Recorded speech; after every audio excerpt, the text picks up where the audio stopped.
కార్తీక మాసం దీపం ప్రత్యేకత గురించి మీకు తెలుసా? కార్తీక మాసంలో వెలిగించే ప్రతి దీపానికి ఒక ఆధ్యాత్మిక అర్థం ఉంది. దీపం ఒకవైపు అంతరంగిక ఉద్దాపనను కలిగిస్తే మరోవైపు లోకపాకరాన్ని చేస్తుంది. సూర్య భగవానుడు దూరంగా ఉండే ఈ కాలంలో చలి పెరుగుతుంది.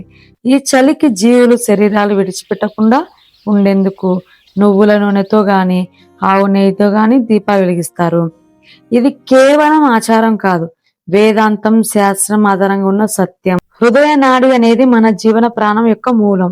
దానికి ఆది దేవత యమధర్మరాజు గారు నువ్వుల నూనెతో దీపం వెలిగించడం ద్వారా యమధర్మరాజు ప్రీతి చెందుతారు. నువ్వుల నూనె దీపం నుంచి వచ్చే పొగ వాసన చూస్తే హృదయ నాడి బలంగా ఉంటుంది, జీవశక్తి స్థిరంగా ఉంటుంది. సకారాంచ నిరాకారాంచ నిర్గుణాంచ గుణాత్మకం తత్వంత పరబ్రహ్మం ఇది వేదాంతము అని శంకరాచార్యులు అంటారు. ఇది కేవలం దీపం కాదు, ఇది జీవ ప్రాణానికి శక్తి ప్రసాదం.